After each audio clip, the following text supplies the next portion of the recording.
அனைவருக்கும் வணக்கம். உலகம் முழுக்க ஒரு பேராபத்து சூழல் காத்து கொண்டிருக்கிறது. உலகம் முழுக்க அப்படின்னு நான் குறிப்பிடும் பொழுதே நிச்சயமா அதில் தமிழ்நாடும் அடங்கும் அப்படிங்கிறதுல உங்களுக்கு எல்லளவும் சந்தேகம் வேண்டாம்.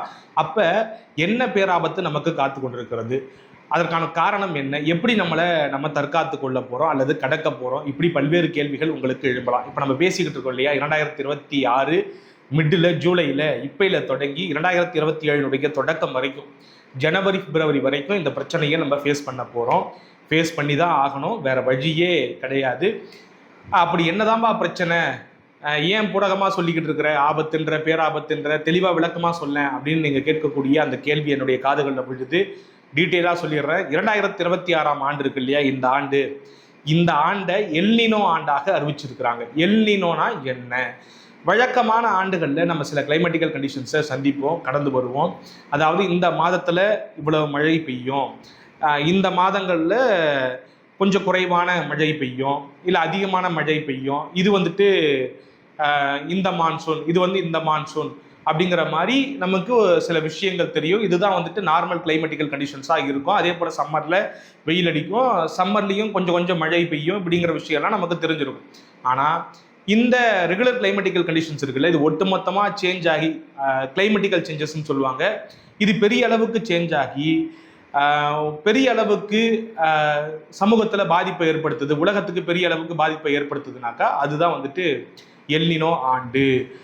உதாரணத்துக்கு வழக்கமாக பெய்யக்கூடிய மழையை விட கூடுதலாக மழை பெஞ்சு ஒட்டுமொத்தமாக வாழக்கூடிய மக்களினுடைய வாழ்வாதாரத்தை கெடுத்துட்டு போச்சு, இல்லை லைவ்லிஹுட்டையே கேள்விக்குள்ளாக்குச்சு அப்படின்னாக்கா, வாழவே முடியாத ஒரு சூழலை ஏற்படுத்துச்சுனாக்கா அது இந்த மாதிரியான கிளைமேட்டிக்கல் சேஞ்சஸால் தான் ஏற்படுது.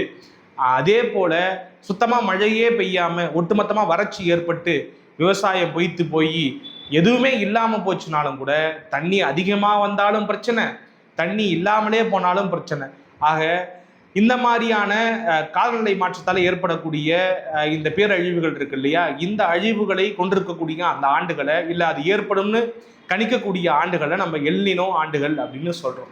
இன்னும் விளக்கமாக சொல்லணும்னாக்கா, பசிபிக் பெருங்கடல் இருக்கு இல்லையா, அந்த பசிபிக் பெருங்கடலில் அந்த மேற்பரப்பில் பார்த்தீங்கன்னாக்கா வழக்கமாக ஒரு டெம்பரேச்சர் இருக்கும். அந்த டெம்பரேச்சரை விட 2 டிகிரி செல்சியஸ் டெம்பரேச்சர் கூடுதலாக இருந்துச்சுனாக்கா, இல்லை வந்துச்சுனாக்கா, அந்த ஆண்டை எல்னினோ ஆண்டு அப்படின்னு சொல்கிறாங்க. அப்போ அந்த எல்னினோ ஆண்டுகளில் தான் நம்ம கடுமையான வறட்சியை சந்திக்கிறோம், இல்லை பெரிய அளவுக்கு மழையை சந்திக்கிறோம், வேறு சில இயற்கை சீற்றங்களை, சைக்ளோன்ஸை, இப்படி பல்வேறு விஷயங்களை சந்திக்க வேண்டிய சூழல் நமக்கு ஏற்படுது.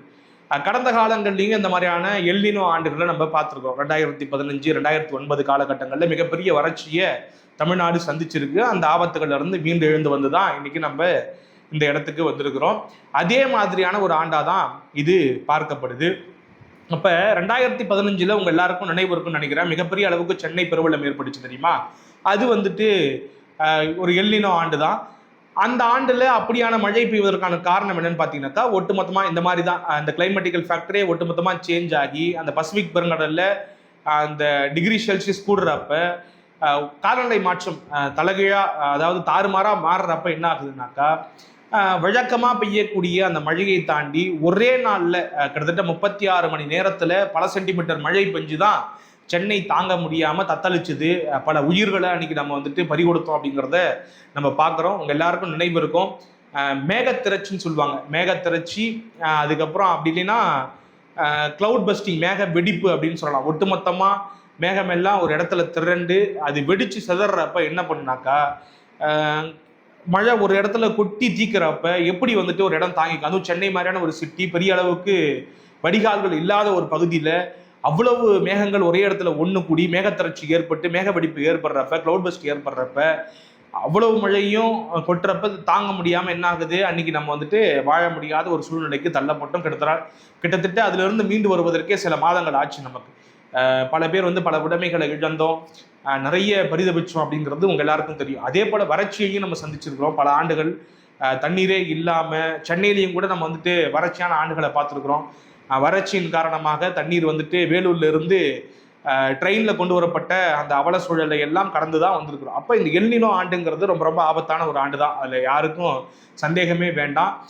மனிதனுடைய அடிப்படை என்பது தண்ணீர். அந்த தண்ணீர் இல்லாமல் போச்சு, வறட்சி ஏற்படுதுனாக்கா நம்ம அன்றாட வாழ்க்கையை கடத்துறதே பெரும் சிக்கல். ஒருவேளை தண்ணி இல்லாட்டினாக்கா பல அலுவலகங்கள் மூடப்படுவதற்கான வாய்ப்பு இருக்குது. ஒரு நார்மல் நம்ம டெய்லி ரொட்டீன் இருக்குது தெரியுமா, அது நடக்க முடியாமல் போகும். பல பேர் வந்துட்டு வேலை செய்ய முடியாமல் தங்களுடைய சொந்த ஊர்களுக்கு செல்ல வேண்டிய கட்டாயங்கள் கூட ஏற்படலாம். இப்படி நிறைய சிக்கல்கள் இருக்குது. ஆக இந்த சூழலை வந்துட்டு நம்ம உலகம் முழுக்க பார்த்துக்கிட்டு இருக்கிறோம். இப்போ இந்த ஆண்டில் கூட வந்துட்டு சமீபத்தில் பல்வேறு நாடுகளில் வந்துட்டு அதிகப்படியான மழை பெஞ்சு அங்கே இருக்கக்கூடிய மக்கள்லாம் பாதிப்புக்கு உள்ளானாங்க. ஆக இந்த ஆண்டை வந்துட்டு எல்னினோ ஆண்டுன்னு சொல்கிறாங்க. அப்போ இது கொஞ்சம் ஆபத்தான ஆண்டு தான். இது இன்னும் எப்போ சீரியஸ் ஆகும் அப்படின்னாக்கா சூப்பர் எல்னினோ ஆண்டாக மாறுச்சுனாக்கா. எல்னினோ ஆண்டுங்கிறத கணிச்சிடலாம். ஆனால் சூப்பர் எல்னினோங்கிறது எப்போ நம்ம சொல்ல முடியும்னாக்கா, நம்ம சொன்ன தெரியுமா, அந்த பசிபிக் பெருங்கடலில் குறிப்பாக அந்த சென்ட்ரலில் eastern or western I think அந்த மாதிரியான இடங்களில் 2 டிகிரி செல்சியஸ் கூடுதலாக உயர்றப்ப நம்ம அதை எல்னினோன்னு சொல்கிறோம் தெரியுமா. அந்த 2 டிகிரி செல்சியஸை தாண்டி 3 டிகிரி போகுது, இல்லை 2 பாயிண்ட் சம்திங் போகுது அப்படின்னாக்கா அது வந்து சூப்பர் எல்னினோ. இதை விட அதிகப்படியான ஒரு தாக்குதல் இருக்கும். அதாவது இயற்கை தாக்குதல் வந்து நம் மீது இருக்கும், நம்ம பூமியின் மீது இருக்கும் அப்படிங்கிறது தான் அதனுடைய பார்வை. அதனுடைய வெளிப்பாடாக இப்போ என்ன பார்த்தீங்கன்னாக்கா, இப்போவே வந்துட்டு பல்வேறு ஊர்களில் தமிழ்நாட்டினுடைய பல பகுதிகளில் வந்து பார்த்தீங்கன்னாக்கா நிலத்தடி நீர் மட்டம் வந்து சுத்தமாக இல்லாமல் போயிடுச்சு, கீழே போயிட்டு இருக்கு. ஏன்னா பெரிய அளவுக்கு மழை இல்லை, இந்த சம்மர்லையுமே பெருசாக ரெயின் கிடையாது நமக்கு. இப்போ ஆக்சுவலாக வந்துட்டு உங்கள் எல்லாருக்கும் தெரியும், வடகிழக்கு பருவமழை வந்துட்டு அப்புறம் வரும். இப்போ வந்து தென்மேற்கு பருவமழை. இந்த தென்மேற்கு பருவமழையில் நமக்கு வர வேண்டிய மழை இந்த மாதத்துக்கான மழை பெஞ்சிருக்கானாக்கா பெய்யலை. இப்போவே வந்துட்டு அதனால் பார்த்தீங்கன்னாக்கா நீரெல்லாம் அடியில் போய் பல பேர் கஷ்டப்படக்கூடிய சூழல் வந்துடுச்சு.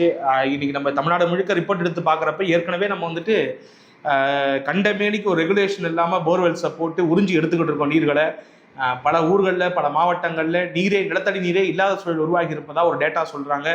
ஆக இந்த சூழல் வந்துட்டு ஏற்படுவதற்கான காரணம் நம்ம தான், உலகம் முழுக்க இருக்கக்கூடிய மக்கள் தான்.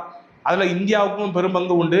உங்கள் எல்லாருக்கும் தெரியும், நம்ம வந்துட்டு நிறைய மாநாடுகள்லாம் போடுறோம். கிளைமேட்டிக்கல் கண்டிஷன்ஸ் மாறுது, காலநிலை மாற்றத்தின் காரணமாக உலகம் பேரழிவை நோக்கி நகர்ந்து கொண்டிருக்கிறது என்பதற்காக அதிலிருந்து நம்மளை தற்காத்துக் கொள்வது எப்படி அப்படிங்கிறத ஆலோசனை பண்ணுறதுக்கு உலக நாடுகள்லாம் சேர்ந்து சில முக்கிய நாடுகள், இந்தியா உட்பட, ஏன்னா இந்தியா இன்னைக்கு வந்து முக்கிய சக்தியாக உலகத்தில் மாறி இருக்கு. மிகப்பெரிய நாடுகளில் ஒன்று, மக்கள் தொகையை அதிகமாக வைத்திருக்கக்கூடிய முதன்மையான நாடு இந்தியா தான் நினைக்கிறேன். ஆக அந்த அடிப்படையில் இந்தியாவுக்கு எல்லா வகையிலையும் முக்கிய அங்கம் இருக்குது, பங்கு இருக்குது. அப்படி மனிதர்கள் எங்கெல்லாம் பிழை பண்ணுறாங்கனாக்கா அதற்கு மிகப்பெரிய இன்னைக்கு இந்த புவி வெப்பமயமாதலின் காரணமாகத்தான் இந்த கிளைமேட்டிக்கல் சேஞ்சஸ். நான் அதனால தான் அந்த டிகிரி செல்சியஸ் வந்து சொன்னேன் உங்களுக்கு. அப்போ உலகம் ஏன் வந்துட்டு சூடாகிக்கிட்டு இருக்குது, உலகம் இந்த மாதிரியான வெப்பத்துக்கு ஆளாவதால் இந்த விஷயங்கள், அதாவது வழக்கமான அந்த கிளைமேட்டிக்கல் கண்டிஷன்ஸ் வந்துட்டு டோட்டலாக மாறுது அப்படிங்கிறத பார்க்குறோம். இந்த புவி வெப்பமயமாதலுக்கு காரணம் என்ன? Carbon emission.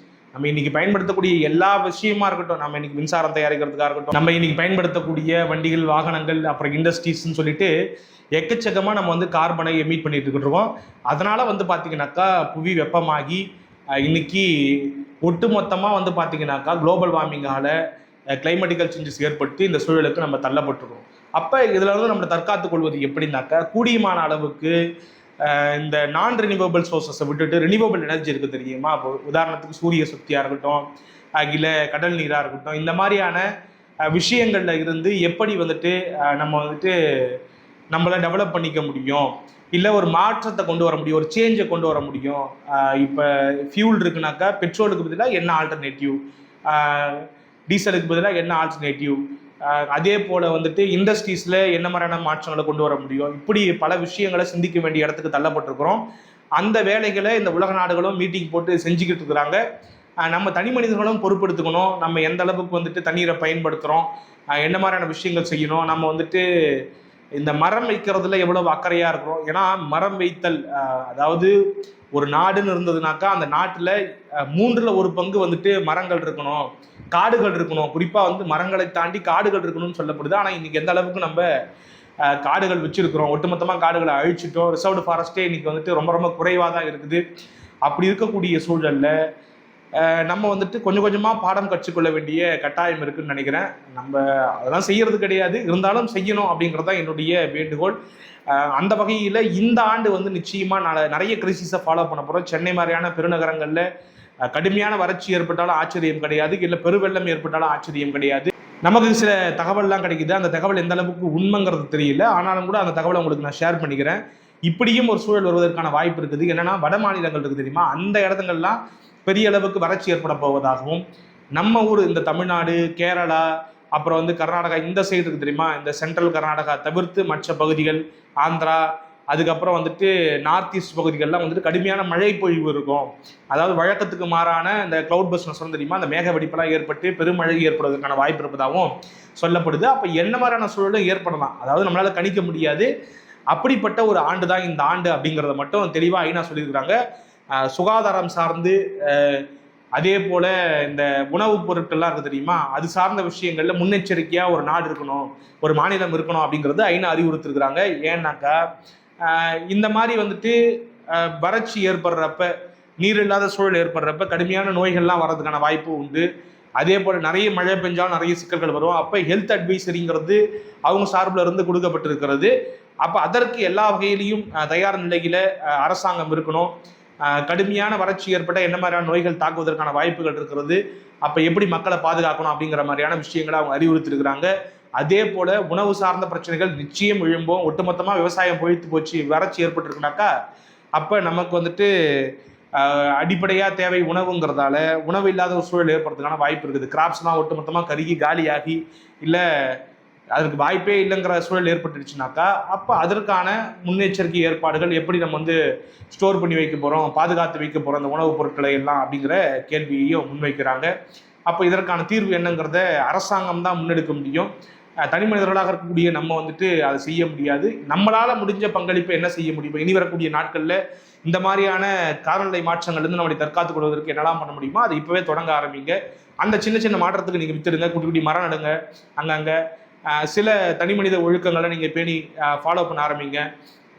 அதெல்லாம் பண்ண ஆரம்பித்தா அந்த ஏதோ ஒரு வகையில் ஒரு சின்ன இம்பேக்ட் அது கொடுக்கும் அப்படிங்கிறது என்னுடைய நம்பிக்கை. சரி, இந்த காலநிலை மாற்றம்ங்கிறது என்ன மாதிரியான ஒரு சூழலை ஏற்படுத்தும், உங்களுடைய பார்வை என்ன அப்படிங்கிறத கமெண்ட் பாக்ஸ் சொல்லிட்டு போங்க. மீண்டும் ஒரு காணொலியில் உங்களை சந்திக்கும் வரை விடைபெறுகிறேன். நன்றி.